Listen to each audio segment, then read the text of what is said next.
tiene un control para la entrada, con vigilantes armados y cerca electrificada. ¿Qué haré cuando no me crean que soy el dueño de casa? Por la barba de 3 días y la guitarra colgada. La casa de mis sueños pide dejar los sueños a un lado, quitar tiempo a mi familia para dárselo a mi trabajo. Si el bienestar que deseo me quita el bien que ya tengo. Para este sermón, pero para ningún hermano dentro de la iglesia.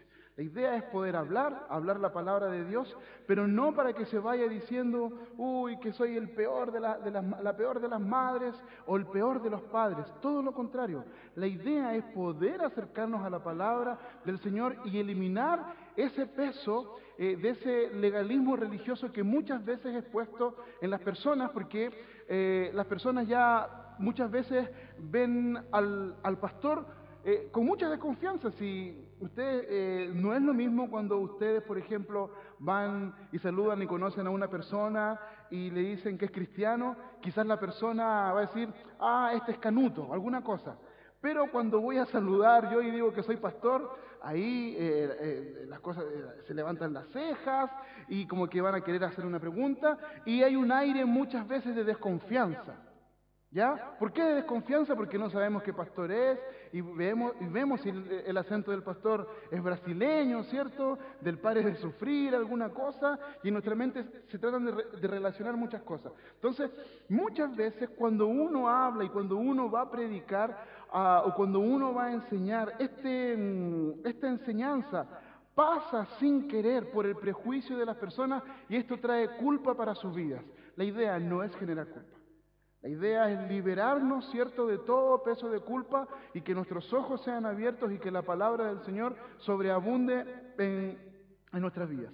En segundo lugar, entender que tenemos un problema y es la cultura contemporánea que quiere enseñarnos a cómo debemos criar a nuestros hijos, ¿cierto? Y estamos involucrados, estamos empapados en la cultura y la cultura nos quiere enseñar. ¿Ya? Y nos quiere decir, a partir, ¿cierto?, de las ciencias sociales en el sistema educativo, a partir de las perspectivas psicológicas de la educación, a partir, ¿cierto?, podríamos decir incluso de las ciencias biológicas. O sea, todo muchas veces está en línea para también ese estrés va a ser traspasado naturalmente a los hijos. Y ahí nosotros nos damos cuenta que esto es un ciclo sin fin. Por lo tanto, la idea es poder entender que el objetivo no es generar culpa, que la cultura contemporánea es el problema y que frente a ese problema hay una realidad concreta.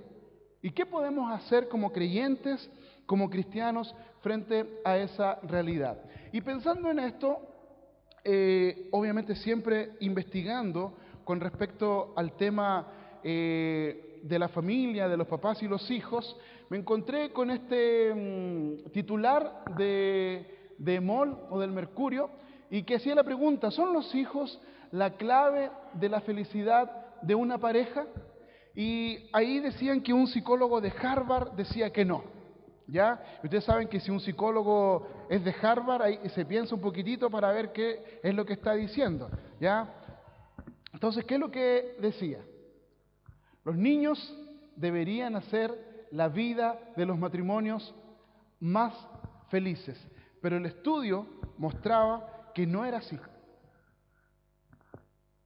Que el tema de la felicidad quizás era un proceso en un momento. Y decía que el momento de felicidad del matrimonio comenzaba muchas veces cuando se iniciaba el nido vacío, o sea, cuando los hijos se iban de casa. Estos son estudios cercanos, no son muy lejanos. Y pensando en esto, nos encontramos también con lo siguiente, con lo que una doctora francesa decía lo siguiente: criar a un hijo es el 1% de felicidad y 99% de preocupación. Esta escritora francesa abre el debate reconociendo que se arrepiente de ser madre. Y no estamos hablando de una persona que acabó de tener hijos que ya están criados y que están a punto de irse. ¿Qué fue lo que dice? Vivimos en una sociedad obsesionada con los niños. Un hijo es considerado garantía de felicidad, desarrollo personal e incluso estatus social. Lo leo de nuevo. Un hijo es considerado garantía de felicidad, desarrollo personal e incluso estatus social. Primero, estamos hablando de hijos después de los 30, no en la primera etapa de la edad, ¿cierto? Cuando ella ya avanzó, hizo su profesión, sacó su carrera, hizo un posgrado, un segundo posgrado, un magíster o incluso un doctorado. Ella dice que el 1% de la crianza representa la felicidad o la alegría y el 99% solo preocupación. Ella está, más que siendo dura, podríamos decir, está siendo más concreta, basada quizás en hechos concretos de lo que la gente hace, de las quejas, ¿cierto?, de los costos, de las preocupaciones y todo lo que esto conlleva. Pero nuevamente surge la pregunta, pensando en esto de la felicidad, ¿los hijos vienen para darnos felicidad? ¿Los hijos vienen para darnos felicidad? Y una frase tradicional dice por ahí, los niños son un regalo de Dios para ayudar a las personas inmaduras que se vuelvan adultos. Los niños son un regalo de Dios, pero esa frase queda un poco incompleta si no la acompañamos diciendo, porque ellos también son regalo de Dios para ayudarlos en profundizar su relación con Dios. ¿Ya? La primera parte queda únicamente, ¿cierto?, a la raíz de las actitudes, ¿cierto?, y del yo presente. Pero finalmente, si esta madurez no es guiada teniendo una relación de profundidad con Dios, no sirve. Pero la pregunta está abierta. ¿Los hijos vienen para darnos felicidad? Porque muchas veces, al tener este concepto, ¿recuerdan lo que vimos en el primer sermón? Yo tengo derecho de ser feliz. Y si yo tengo derecho de ser feliz, uno de los elementos de mi lista va a ser tener hijos. Y no es suficiente para ser feliz con uno, que viene después y la gente te ayuda. ¿Estás buscando la parejita? Y si tienes 2 hombres como nosotros, ahora están buscando la niñita. Y las personas no se cansan. ¿Y para qué decir? Aquellos que son solteros y que son hijos y que me imagino que el día de hoy tienen que soportar en todo tipo de reunión. ¿Ya? ¿Cuándo? Porque en el concepto de muchas personas, aquellos que no tienen hijos son infelices. Porque en la mente y en el corazón de aquel que tiene hijos y que obviamente ha vivido muchos elementos, esta persona no es feliz. Entendíamos y volvemos a este principio. Dios no quiere que tú seas feliz. La felicidad viene como una añadidura. Busca el reino de Dios y su justicia. Dios quiere tu madurez. Dios quiere tu crecimiento. Y si en ese crecimiento Dios te da hijos, gloria a Dios. Críalos para la gloria de Él, no para tu propio gozo, para tu propio ego o tu propia alegría, que finalmente es tu propia satisfacción. Porque si es así, el día que ellos se vayan, vas a sufrir. Vas a sufrir. Todos debemos sufrir cuando los hijos se van. Pero cuando yo vivo en una codependencia con mis hijos, la codependencia con ellos, se genera una relación muchas veces poco saludable, hasta veces insana, porque transformamos a nuestros hijos en ídolos de nuestra felicidad. Y no puedo estar a solas con mi esposa, no puedo estar a solas con mi esposo. O sea, ustedes no pueden estar a solas con su esposo. Porque si no estoy con el hijo, entonces no soy feliz. no nos casamos con nuestros hijos. Es por eso que aquellos que hemos vivido el proceso de la vida y que hoy día somos papás, no tenemos ningún derecho a poner peso en la vida de otras personas que el Señor no coloca sobre nosotros. Para aquel que no tiene hijos, para aquel que tiene uno, para aquel que tiene dos, o para aquel que tiene, qué sé yo, cuántos. Y saben que este peso es tan grande que lo podemos llevar al otro extremo de esta ausencia de felicidad. Con mi esposa siempre tenemos un debate sobre cuántos hijos queremos tener. Y yo tengo que evaluar mis motivaciones del por qué quiero tener más hijos. ¿Saben? Muchas veces la motivación que tengo para tener más hijos es porque quiero ser feliz.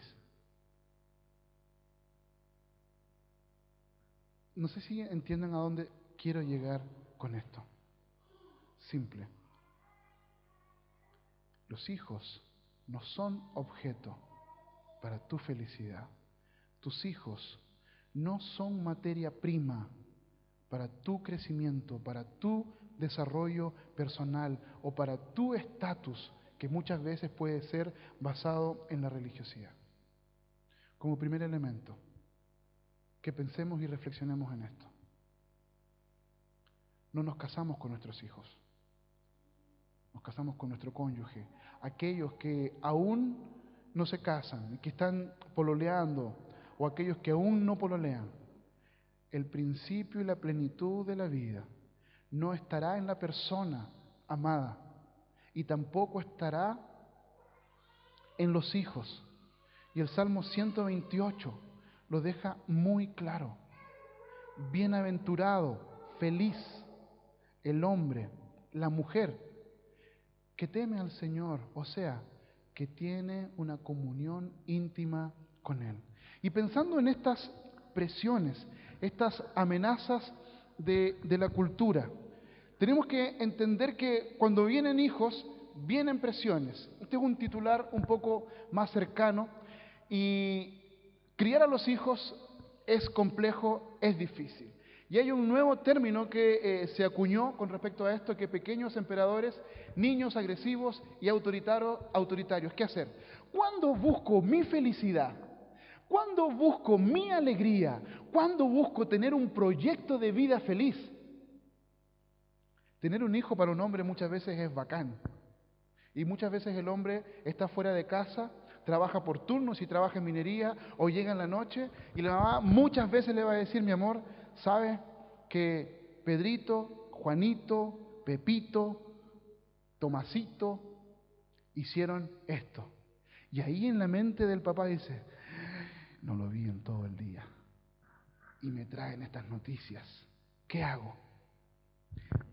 Tienen un saco mental que se llama el saco de las malas noticias. Y el castigo va en esta dirección. Hola, mijito, ¿cómo has estado? ¿Cómo tuviste todo el día sin papá?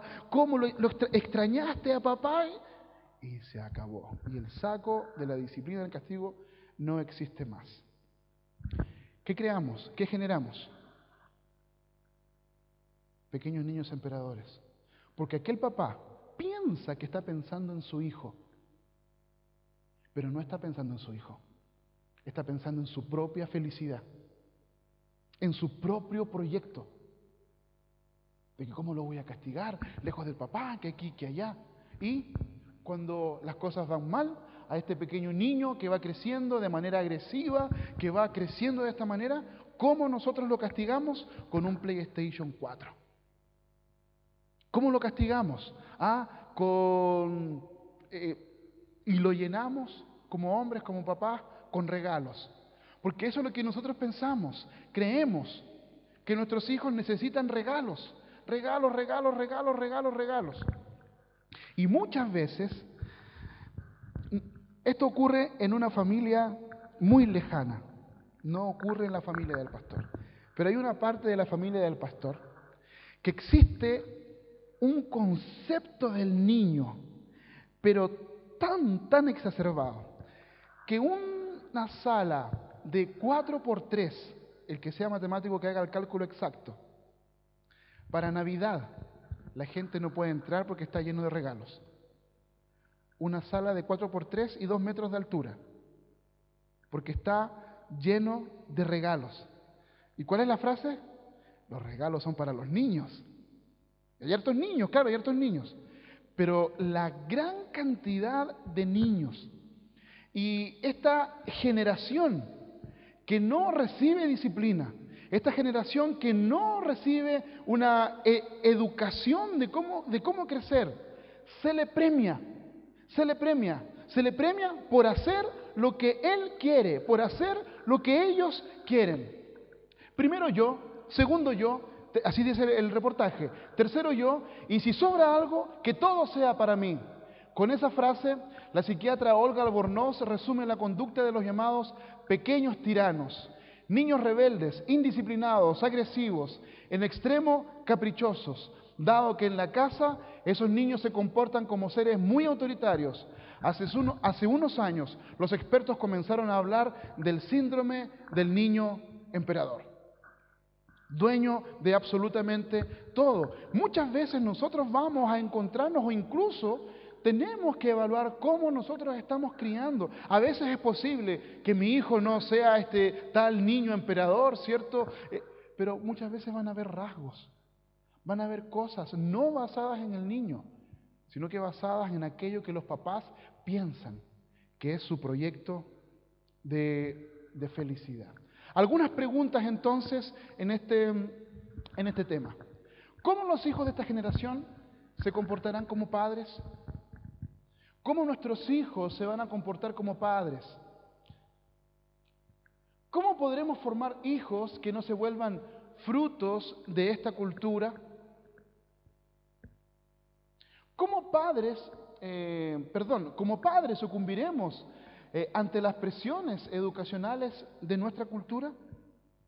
Porque acompañado de esto, no es únicamente aquello que la cultura lo hace por medio de la educación de los papás, sino que también del sistema educacional donde están involucrados, donde la competitividad y el individualismo se consolidan en la vida de nuestros hijos y en la vida de estos pequeños. Un elemento que tuvimos que luchar mucho desde un comienzo cuando llevamos a nuestro hijo Tomás, con 2 años, al jardín, era: yo quiero ganar.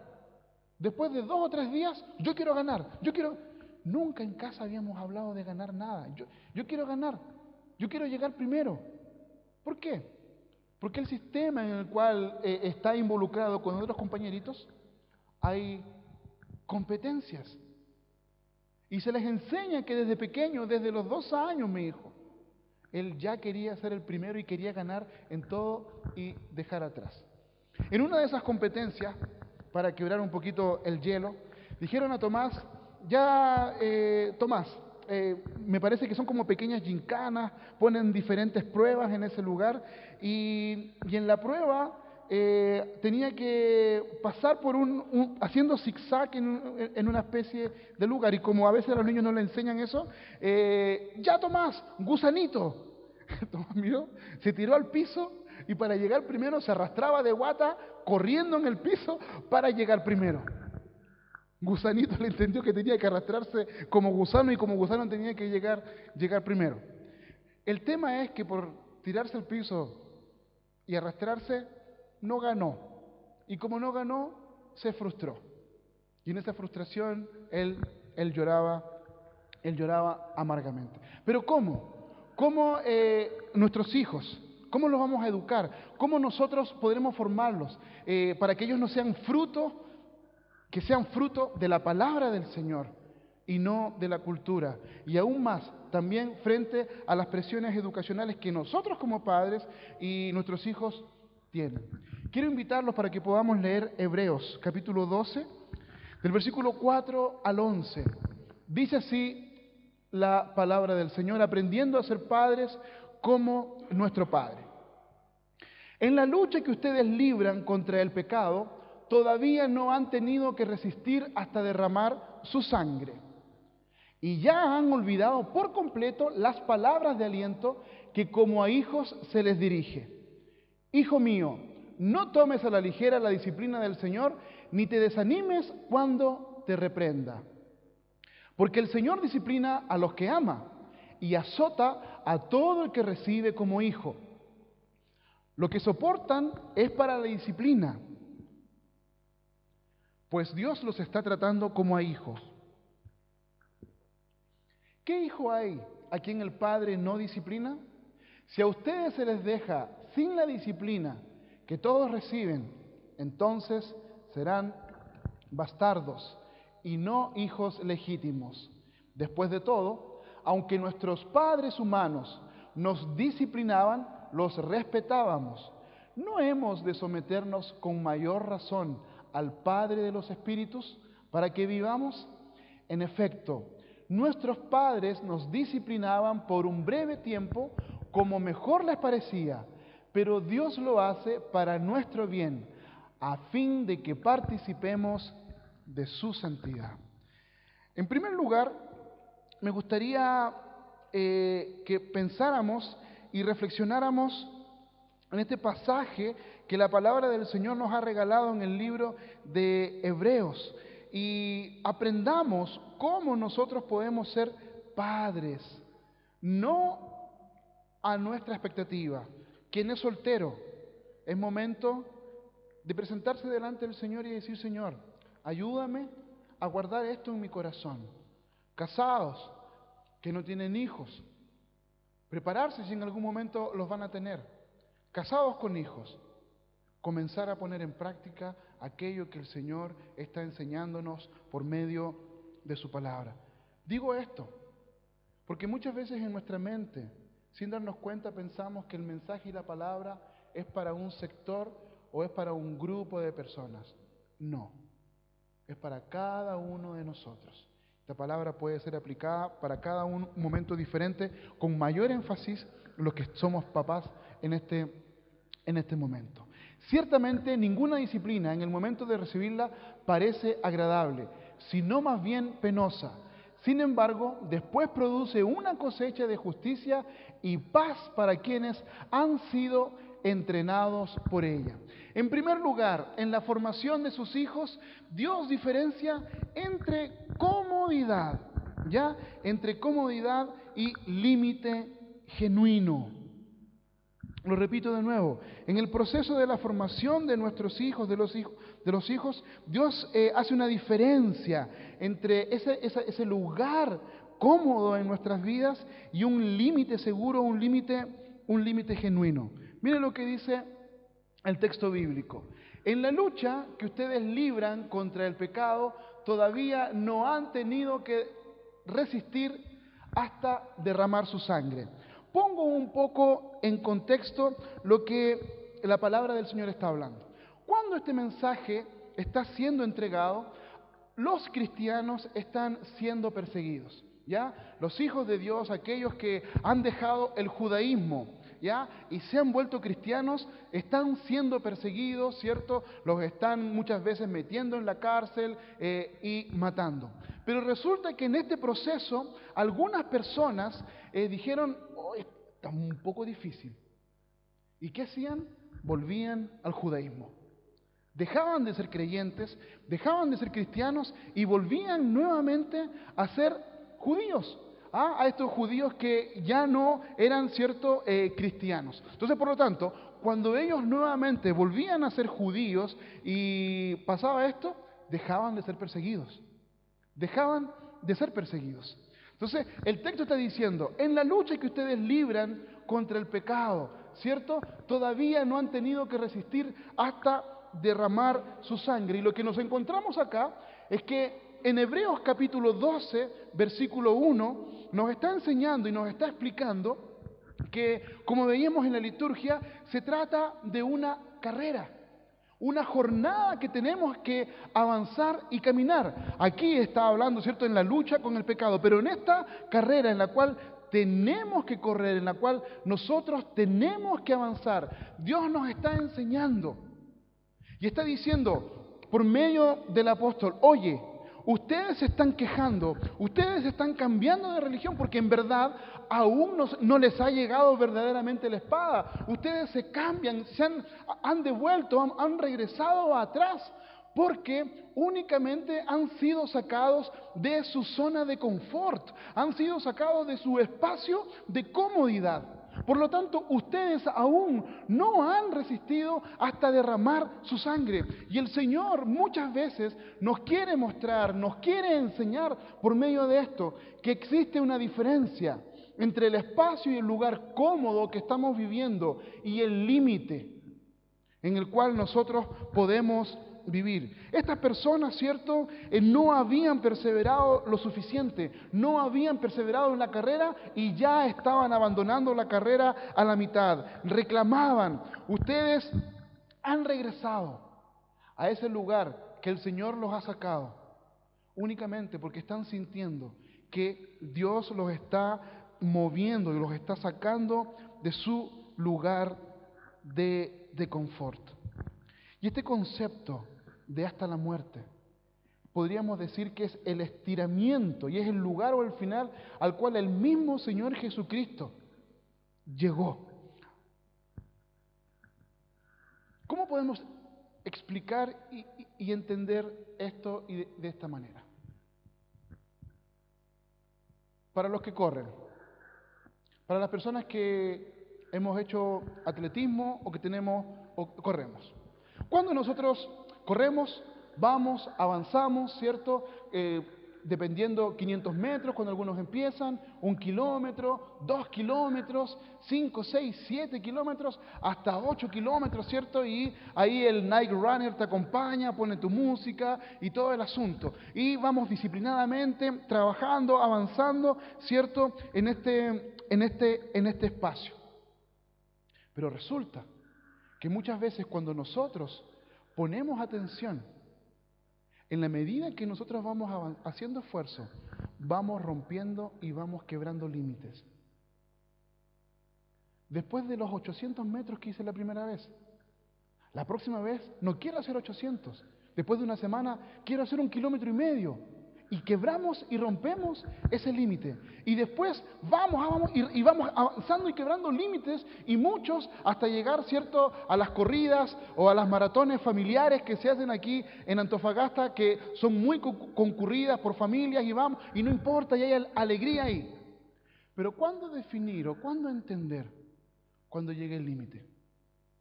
Cuando de repente me tropecé, me dolió la pantorrilla, me duele una rodilla o tengo un elemento. ¿Qué hace el que corre? Para y se detiene. ¿Qué pasa si continúa? Sabe concretamente que es posible que se rompa un ligamento, que se rompa un elemento y después no vuelva a correr. ¿Qué hace? Descansa. Y después de un tiempo que descansó, comienza lentamente de nuevo y empieza en el límite. Y cuando está en el límite, dice, ya, o lo que le pasa al pastor cuando está corriendo, digo, ya no, estoy muy cansado, pero en realidad mentalmente yo puedo más, puedo avanzar, pero finalmente yo mismo saboteando mi propia corrida, porque me saca de mi comodidad. No, ya nos devolvemos, qué sé yo, y me salgo de la carrera y todo el asunto. Porque no quiero salir del espacio cómodo en el cual estoy para avanzar y romper muchas veces algún límite. Hay límites que muchas veces nosotros podemos pasar. El tema es que muchas veces nosotros no queremos salir de nuestra zona de comodidad para ir más lejos en nuestras vidas. Y eso es lo que ocurre muchas veces con nuestros hijos. Nuestros hijos nos sacan de una zona de confort. Lo decía siempre, cada vez que mi hijo pequeño quiere hacer alguna cosa, es más fácil gritarle, oye, ven para acá, que ir para allá, tomarlo de la mano y caminar con él y enseñarle. Es mejor gritar, es mejor exigir, es mejor decir eso. ¿Saben por qué? Porque no quiero salir de mi zona de confort.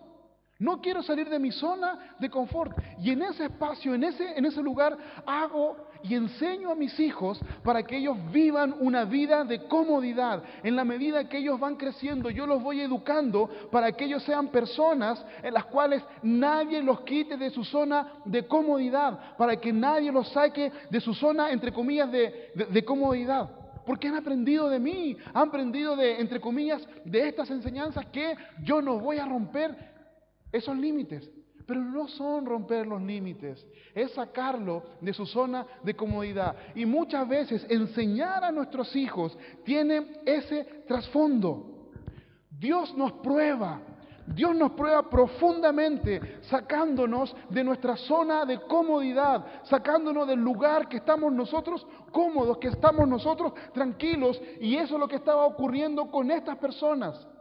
La prueba que ellos estaban recibiendo, las pruebas que ellos estaban recibiendo era para que ellos pudieran avanzar, para que ellos pudieran madurar en su vida cristiana. Pero al primer momento de dolor o al primer momento de sufrimiento, o entre comillas, ni siquiera sufrimiento, porque ni siquiera han tenido que resistir todavía para derramar la sangre, abandonan completamente la carrera. Porque caminar, correr, avanzar en esta jornada de manera disciplinada cuesta. Y la cultura nos enseña muchas veces a educar a nuestros hijos en la zona de la comodidad, a no imponerles límites. Somos nosotros como papás los que ponemos los límites de nuestros hijos. Y esto es maravilloso porque el Señor nos habla de que podemos nosotros enseñar de esta manera. Y la prueba maravillosa es que Él nos dice que Él nos va a probar. Él nos va a probar porque quiere que nosotros maduremos. Pero ¿cuál es la promesa de Él? Que no nos probará mucho más allá de nuestros límites. No nos va a probar más allá de nuestras fuerzas. Por lo tanto, nuestros hijos tienen que ser enseñados, tienen que ser educados, poniendo límites, pero al mismo tiempo enseñando a nuestros hijos de manera sabia y de manera madura, para nosotros como padres tampoco sobrepasar los límites en la educación. Y estamos hablando de esto. ¿Cuáles son los límites de nuestros hijos? ¿Cuáles son los límites que la educación pone a nuestros hijos? La semana pasada mi hijo tenía clases a las 8 de la mañana porque había un acto y le cambiaron la clase de la mañana a la tarde. Él salió a las 6 de la tarde y tenía que hacer una tarea para las 8 de la mañana. En nuestro pensamiento y en nuestras reflexiones, ¿qué vamos a hacer? ¿Es negarnos o ponernos a esto porque ya estuvo toda la tarde estudiando, tiene 4 años, todavía está en prekinder? ¿Acompañamos en este proceso? Veamos de qué manera podemos hacer. Y trabajamos con él. Trabajamos con él y lo acompañamos. Pero un niño después de clase a las 6 de la tarde, nuestro hijo se duerme todos los días a las 8 de la noche. No llegamos ese día a las 8 de la noche. Tuvimos que sacarlo de su zona de confort. Y pudo llegar al día siguiente con la tarea. ¿Y cuál era la tarea? Leer un cuento y que pudiera responder las preguntas, entre comillas, de ese cuento. Fue un infierno. A las 8 él tiene que dormir y su cuerpo y su reloj biológico ya dice, yo tengo que... Ahí papá y mamá leyeron el cuento unas 8 veces, usamos todas las estrategias posibles y tuve que incorrer incluso de dónde provenía esa tarea. ¿Y qué fue lo que hice? Busqué en internet de dónde provenía la tarea y esa tarea venía quizás un poco incompleta, porque en el título decía proceso educativo tanto, ilustración, y la ilustración no venía. Y el cuento es muy interesante porque se llamaba Reina.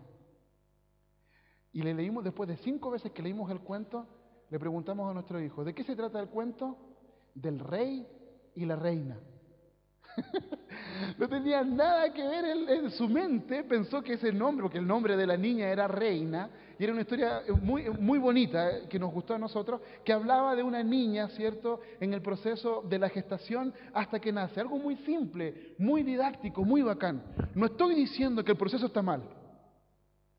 Estoy diciendo que muchas veces nosotros ponemos sobre presión a nuestros hijos de manera innecesaria.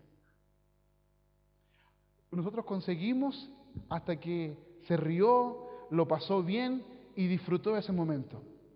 Al día siguiente me junté porque tenían, como era el 21 de mayo y había una celebración, en mi casa algunos apoderados hicieron pescado gratinado para poder, presentar ahí a las personas. Y tuvimos con algunas apoderadas ahí, qué sé yo. Y conversamos de cómo fue la tarea para ellos.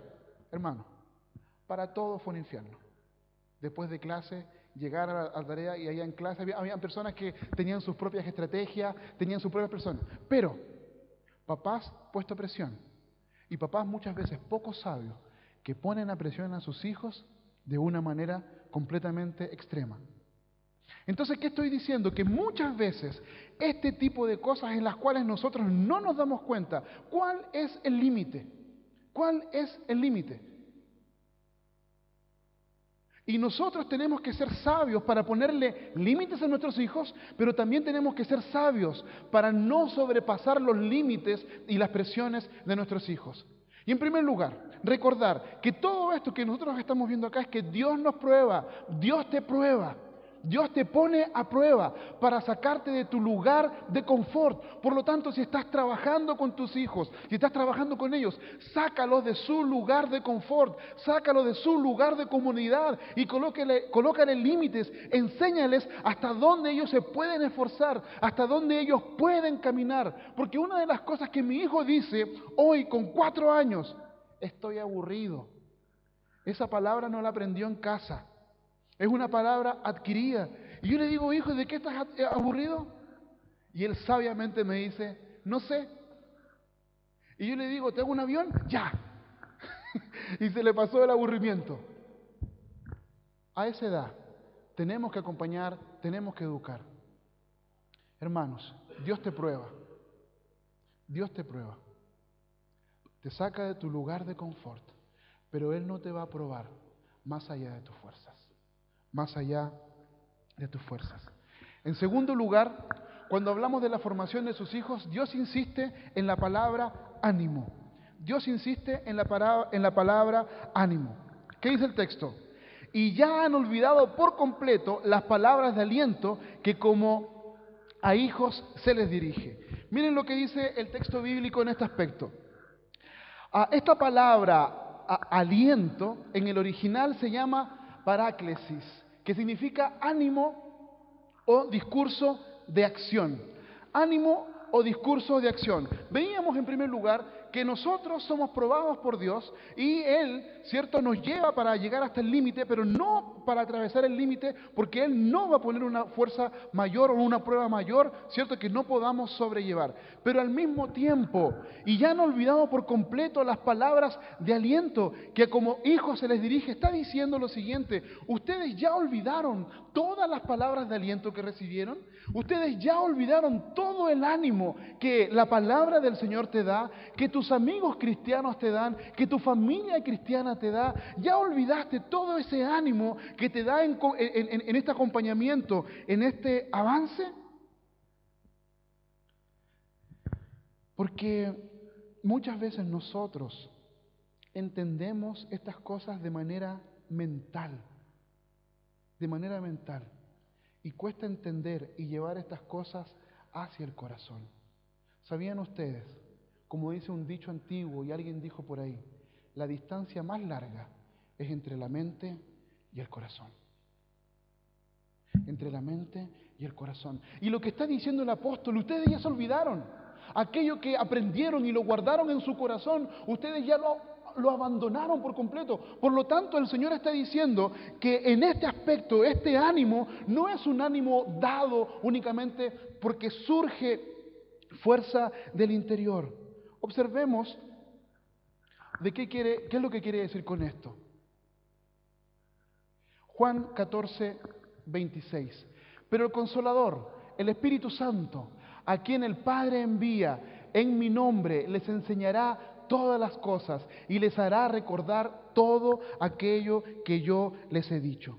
Qué tremendo, queridos hermanos, qué tremendo que en momentos de cuando nosotros nos olvidamos, aquella repetición, cuando nosotros nos olvidamos de aquello, la palabra de Dios viene y nos recuerda, la palabra de Dios viene y nos muestra que a pesar de que la distancia más larga entre la mente y nuestro corazón está ahí franqueada, está ahí presente, el Espíritu Santo viene y nos recuerda y nos palpa y nos ayuda y da ánimo para seguir adelante. Dios no desiste de ti, Dios no desiste de nosotros, porque en el momento de mayor profundidad, oscura en nuestras vidas, en el momento de la noche oscura del alma, en el momento de dolor y sufrimiento, en el momento de soledad, en el momento de completo vacío, el Espíritu Santo te recordará todas las cosas. Qué tremendo, Dios no desiste de ti. ¿Cuántas veces hemos desistido de la fe? ¿Cuántas veces hemos desistido? Muchas veces hemos tenido crisis de fe. ¿Cuántas veces hemos tenido problemas y dificultades en nuestra vida? Dios no desiste de ti. Porque ha enviado a su Paracletos a darte ánimo. Ese paráclasis, el mismo origen de Paracletos. Llamar al lado, el que está a tu lado y te anima y te acompaña. Van a haber personas que te van a abandonar, te puede abandonar tu marido, te puede abandonar tu esposa, te pueden abandonar tus padres, te pueden abandonar tus mejores amigos, te puede abandonar todo el mundo. Pero la palabra del Señor dice que Él ha enviado el Consolador, quien va a enseñarte todas las cosas y quien te recordará todo aquello que ya has vivido. No importa, no importa. Y una pausa. La pregunta es, ¿crees que el Espíritu Santo está en tu vida? Porque esta pregunta es fundamental. Porque si no crees que el Espíritu Santo está en tu vida, es imposible que el Espíritu Santo te pueda recordar las cosas. Eso es muy importante. Y quiero decirte lo siguiente. Voy a hacer una pregunta a cada uno de ustedes y respóndela en tu corazón. No tienes que responderme a mí. ¿Crees que Jesucristo es el Hijo de Dios que entró en la historia para morir por tus pecados y que puedas entrar en una relación de intimidad con el Dios Creador? ¿Crees que Jesucristo es el Dios encarnado que entró en la historia, que en la cruz del Calvario pagó por tus pecados del pasado, del presente y del futuro,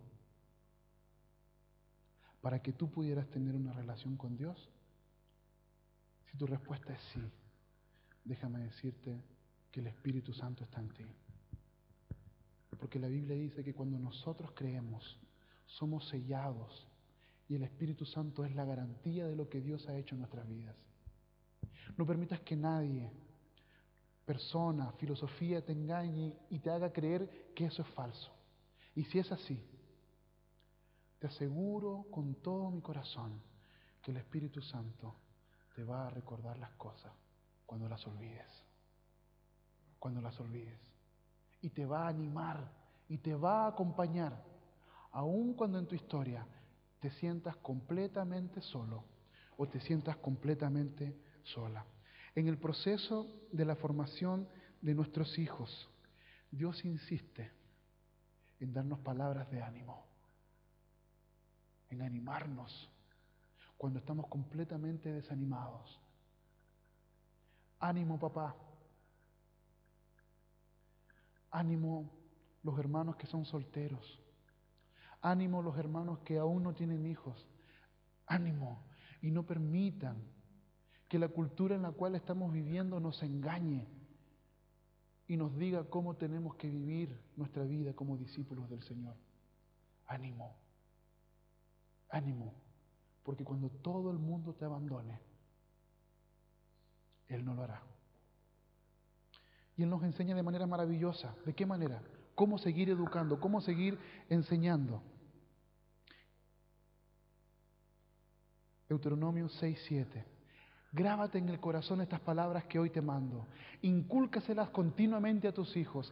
Háblales de ellas cuando estés en casa y cuando vayas por el camino, cuando te acuestes y cuando te levantes. Grábate en el corazón estas palabras que hoy te mando. Incúlcaselas continuamente a tus hijos. Háblales de ellas cuando estés en casa y cuando vayas por el camino, cuando te acuestes y cuando te levantes. La única manera de poder tener ánimo en nuestra vida es que el Espíritu Santo no te va a entregar cosas que no existen. Si no lees la palabra de Dios, si no conoces el mensaje del Señor, si no tienes vida devocional, si no abres la palabra para que Dios te hable, si incluso no hay palabra o mensaje, el Espíritu Santo no puede traer a tu memoria cosas que no han ocurrido en tu vida.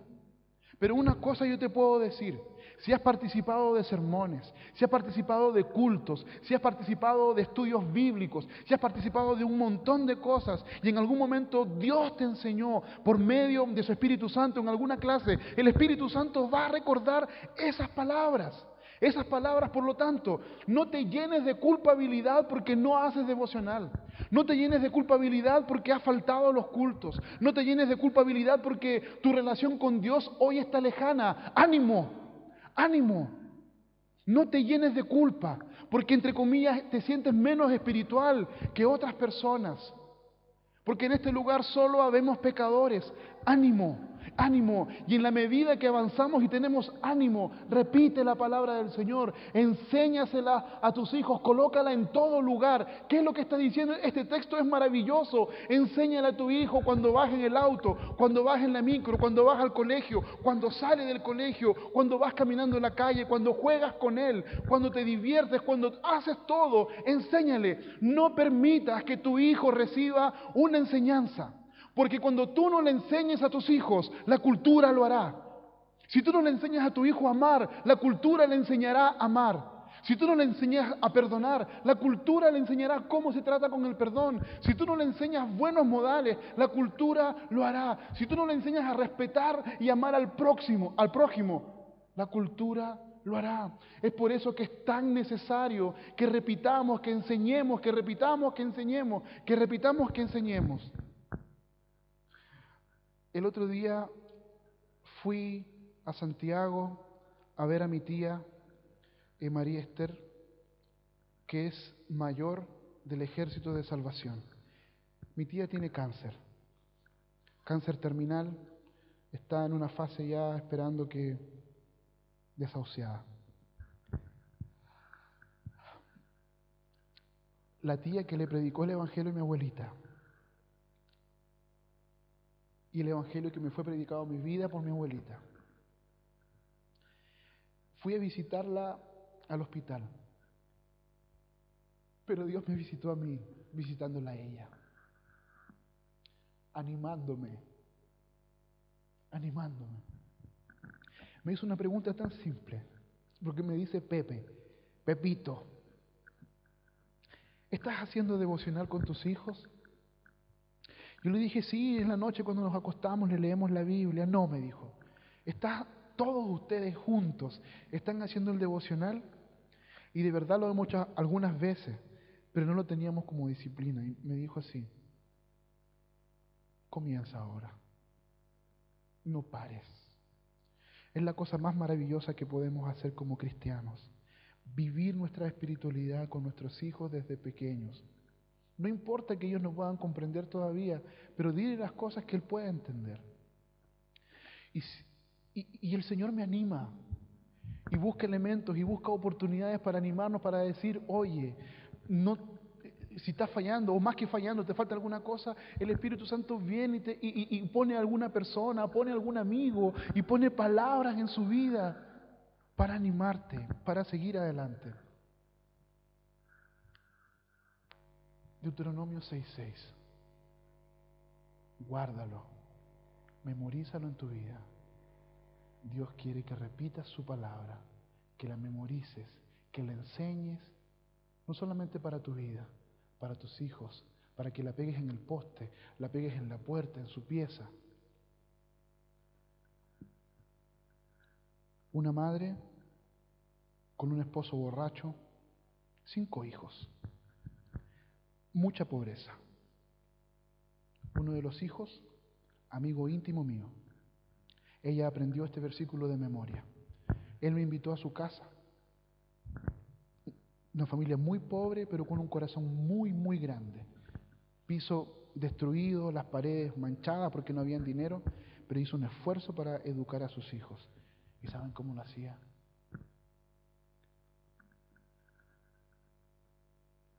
Escribía textos bíblicos con la mano. Lo escribía a mano y los pegaba en la pared. Cosa que cuando sus hijos se levantaran en la mañana, lo primero que leyeran fuera el versículo bíblico, en la puerta de salida. Fue un día tan divertido que yo fui al baño y cerré la puerta del baño.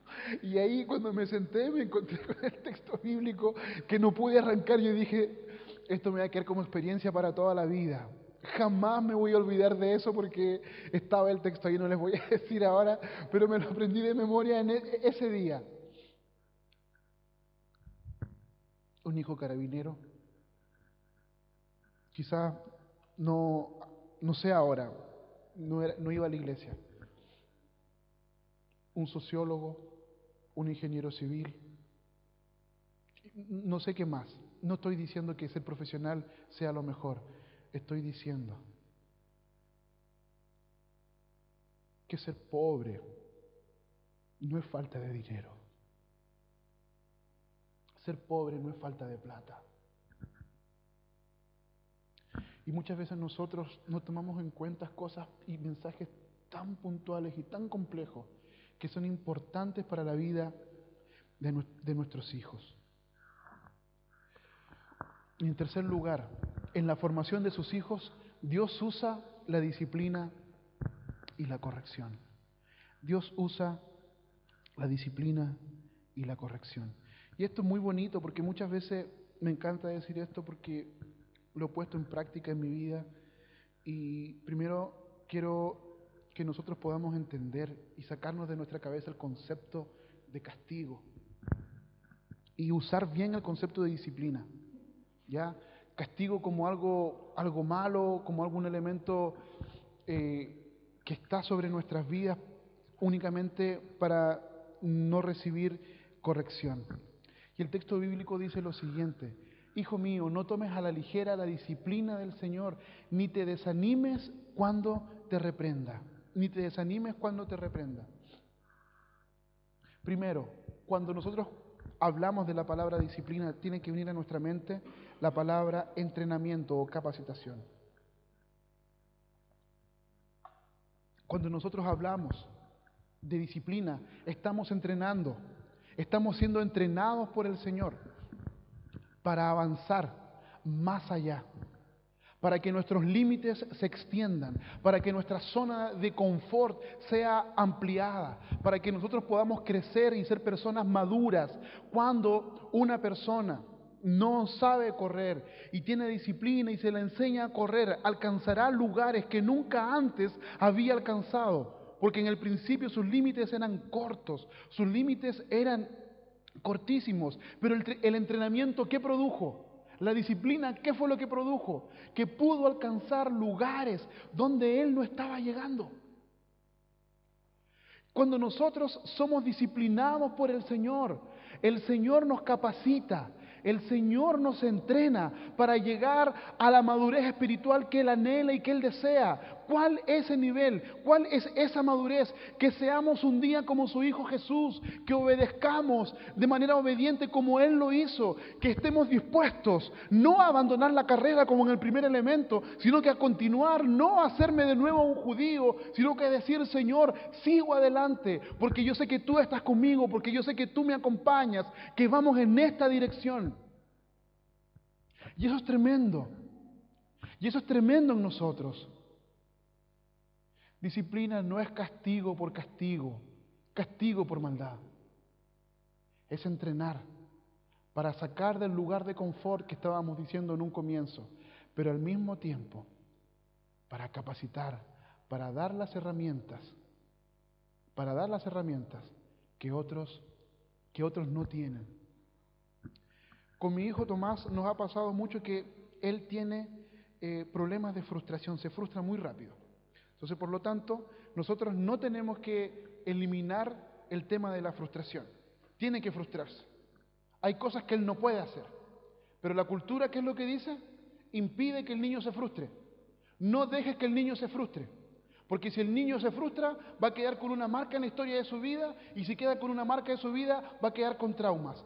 Pero yo necesito que mi hijo se frustre en un momento para ayudarlo a salir, para que él entienda que en el momento de frustración no está solo, que lo voy a animar, que va a estar conmigo, y él tiene que salir de ese estado de frustración, saber que ese no es un estado eterno, que cuando llegue el momento y hayan cosas que él no consiga hacer, no importa, que tendrá gente a su alrededor, que la vida no se acaba. Porque un día quizás se sacará una mala nota, un día seguramente algún amigo lo va a traicionar, alguna polola lo va a dejar, o qué sé yo, cualquier cosa le puede ocurrir. No podemos impedir que nuestros hijos se frustren, tenemos que ayudarlos a lidiar con la frustración. Y se ayuda a lidiar con la frustración dándoles consuelo, acompañando, que no se sientan solos, que no sientan que son superhombres y que no sientan que no. Cuando están frustrados, necesitan entender ese proceso. Y eso es difícil como papá, porque uno trata de hacer todo lo contrario. Uno trata de evitar que nuestros hijos se frustren. Pero hay cosas que nosotros no podremos evitar. Nuestros hijos no son superhombres. Nuestros hijos no son superhombres. Y yo no quiero educar un hombre que un día le diga a su esposa, no necesito de ti, porque yo puedo solo.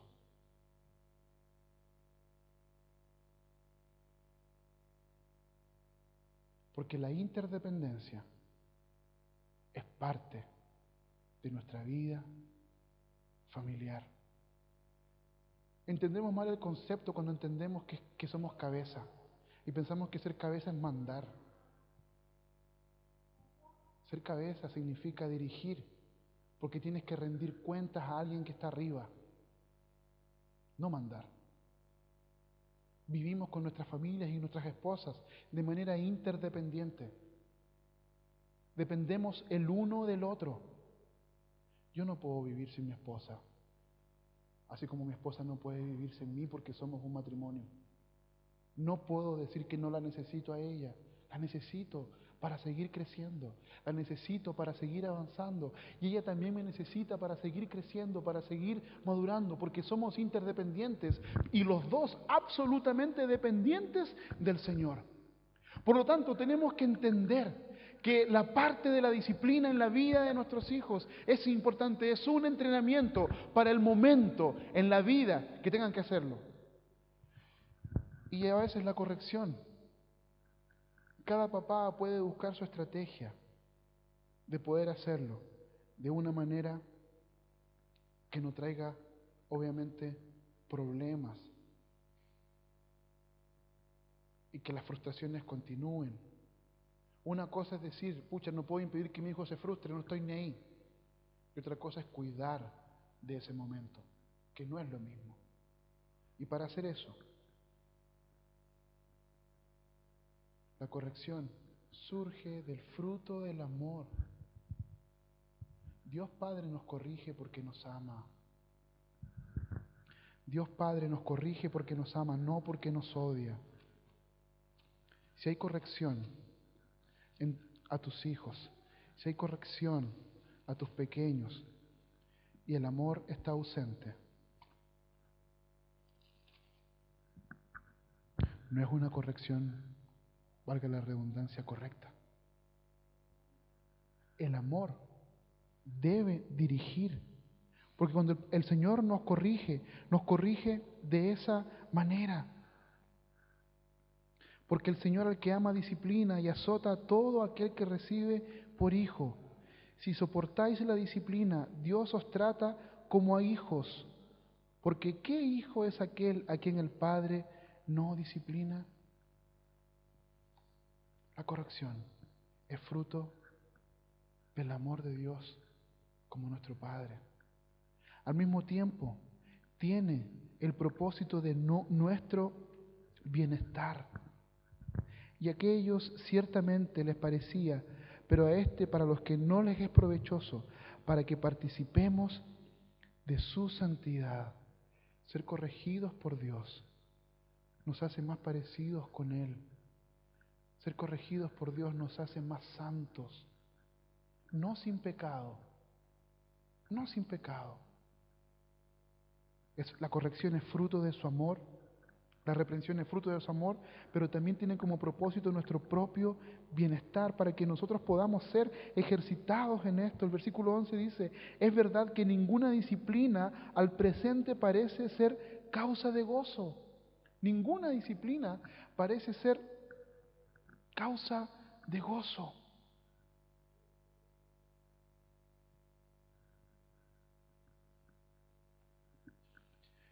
Y al final, Dios no está buscando que tú y yo le digamos que tú eres nuestro Dios amado. Él busca su gloria. Si la disciplina de Dios no nos agrada, si no podemos soportar lo que estamos recibiendo, no podremos disfrutar del fruto de justicia y paz para aquellos que día a día son ejercitados en esto. Número 1, el Señor, por medio de su palabra, nos anima a cada uno de nosotros salir de nuestro lugar de comodidad, de nuestro lugar de confort. Nos pone límites y nos prueba hasta el límite, pero no nos exigirá más allá de nuestros propios límites. Papás, pongan límites a sus hijos. Pongan límites a sus hijos. Enséñenles. Enseñémosles. Estoy justamente con ustedes en este periodo. Tenemos que enseñar límites a nuestros hijos, pero tampoco exigir más allá de aquellos que no puedan dar. ¿Por qué creen que como iglesia nosotros hicimos una sala cuna? ¿Porque es bacán? No. ¿Cómo le puedo decir a un bebé de 1 año, oye, deja de gritar, tapándole la boca? Como iglesia estamos convencidos que nosotros tenemos que educar a nuestros hijos, pero también esa educación es parte de nosotros como comunidad. Este esfuerzo que hemos hecho nosotros es un esfuerzo de toda la iglesia para que nosotros los papás, para que ustedes los papás puedan tener un espacio donde puedan escuchar el sermón de la palabra de Dios mientras acompañan a sus hijos. No es un espacio de conversación. No es un espacio para saber cómo estuvo la semana, no es un espacio para decir, oye, ¿cómo estuviste? Y estar hablando todo ese tiempo. No, hemos provisto un espacio para que los papás puedan estar ahí, ya sean hombres o mujeres, escuchando el sermón mientras sus hijos están un poco inquietos, pero llegará el momento en que enseñándoles límites podrán estar acá. Entonces, no es un esfuerzo únicamente de ustedes.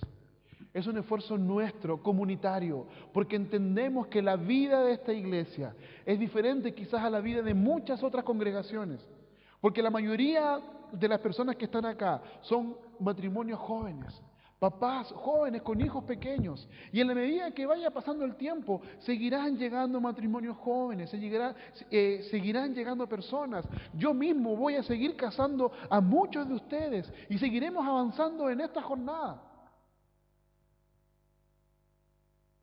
En segundo lugar, Dios te anima. No importa el proceso que estés viviendo en tu vida. Te anima por medio de su Espíritu Santo. Y te repite y te acompaña su palabra en todo momento. Papás, ánimo en el proceso que estamos viviendo como papás. Aprendamos a repetir, a enseñar y acompañar a nuestros hijos en este proceso. En tercer lugar, a entender que en medio de todas estas cosas, la cultura, los sistemas filosóficos, incluso educacionales, harán la tarea por ti que tú no hagas en casa.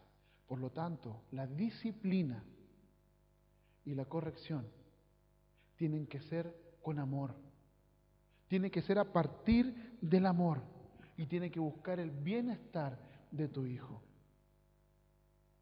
Papitos, cuidado con frases como cállate. Cuidado con frases en las cuales nosotros digamos a nuestros hijos con ese tipo de actitud que muchas veces carecen de amor. Nuestros hijos las repetirán. Si no lo hacen contigo, lo harán en algún otro lugar. Lo harán en algún otro lugar. Por eso la corrección tiene que ser con amor y tiene que ser día a día y de manera constante. Algunos consejos a las presiones culturales que nosotros hemos visto.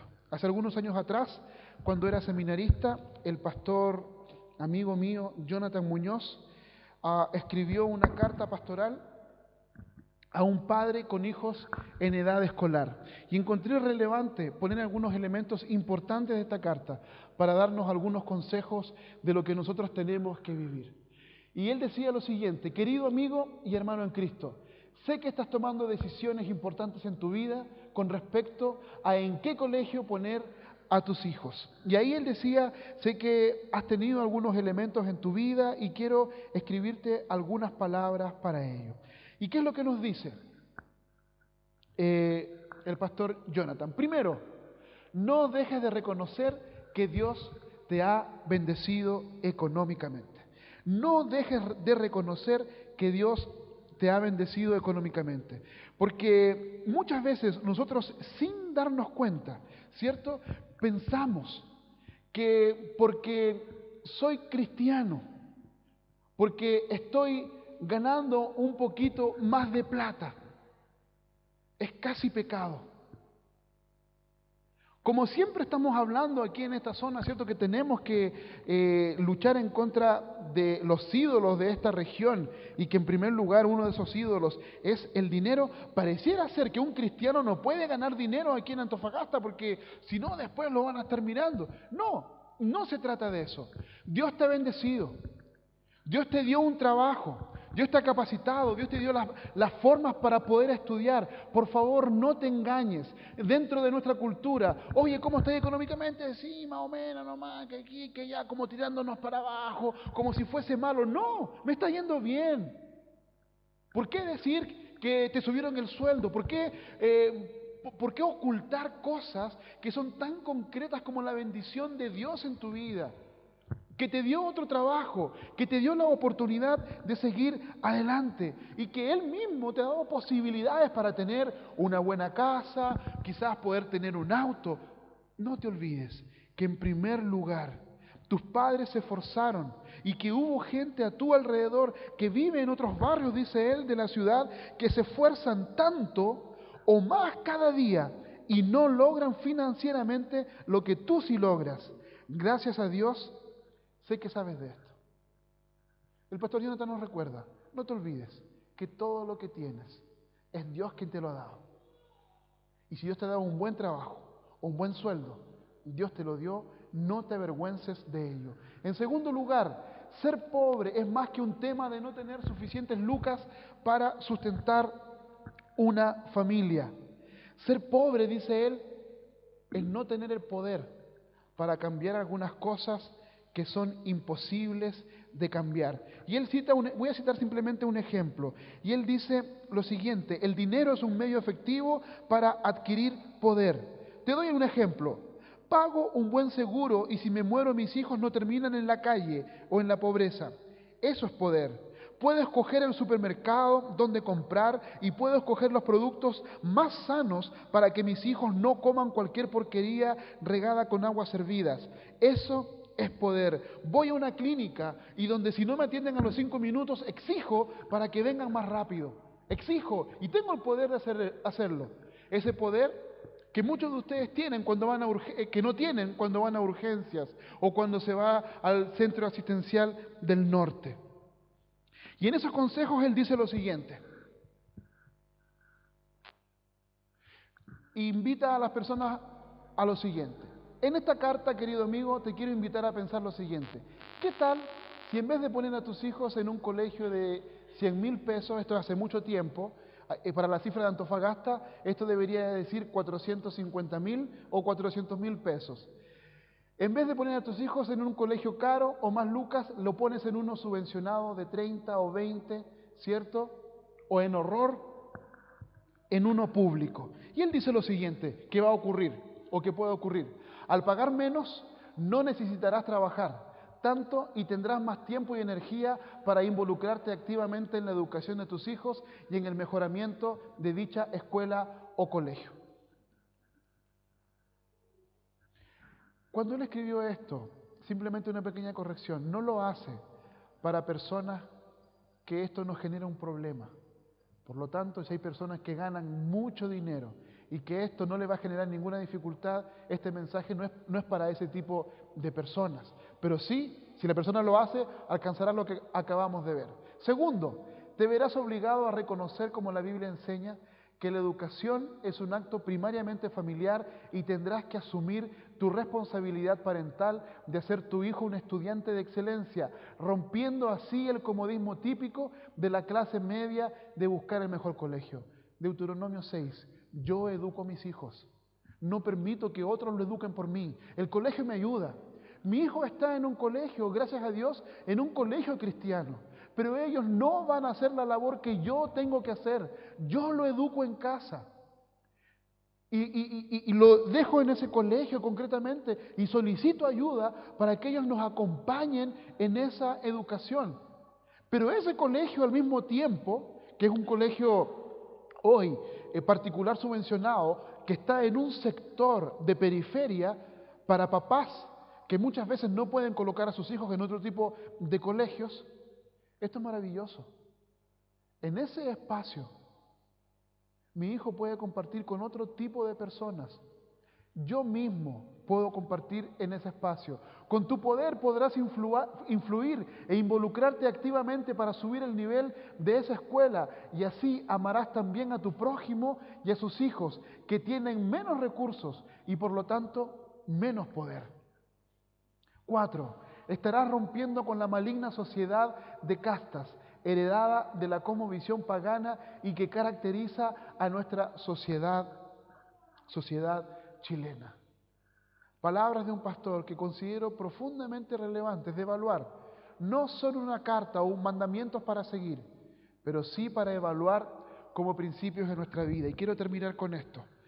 El día de hoy, en mi lectura de las notas del Mercurio, apareció este siguiente mensaje hecho por un grupo de educadores. Gabriela Mistral. Estos educadores luchando para que la educación en Chile vuelva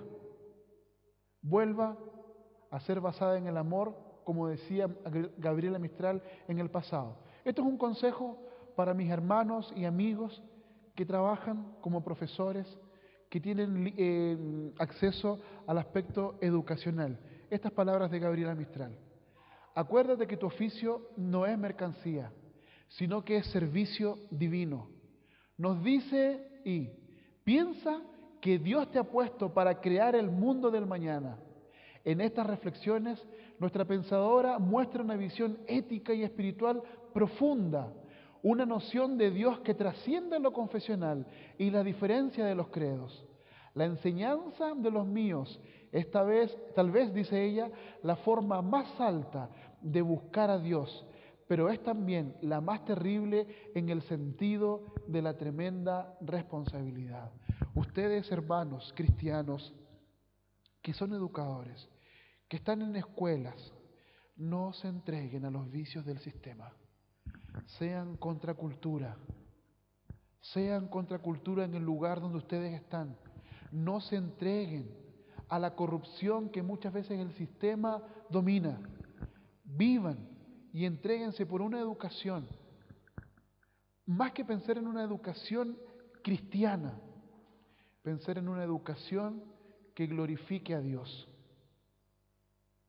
Un ejemplo. Yo no quiero impedir que mi hijo se le impida de saber la teología, la teoría de la evolución. No quiero que se le impida que él aprenda eso, porque él en casa va a aprender que Dios creó todas las cosas. No tengo temor de que Él tenga que enfrentarse al conocimiento, porque en casa lo educamos nosotros. Por lo tanto, no es finalmente el colegio que va a tener y quien va a dar la última palabra, somos nosotros. Es por eso que no importa en el lugar o en el colegio donde tú pongas a tu colegio. Gloria a Dios porque mi hijo está en un colegio cristiano. Y porque nos acompañan y porque refuerzan lo que le enseñamos en casa.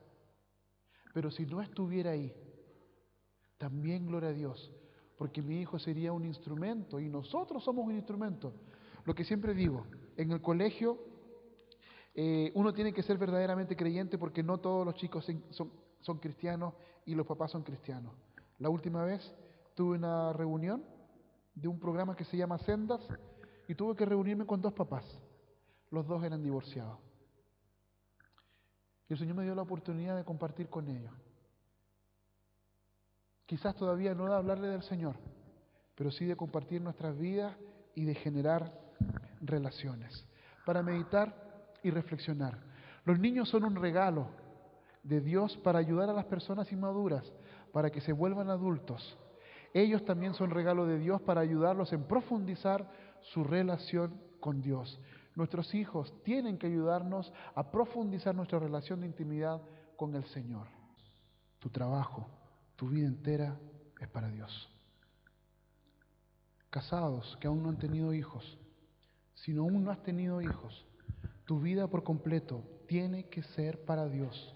El estilo de vida que tú vivas tiene que ser para Dios. Matrimonios con hijos.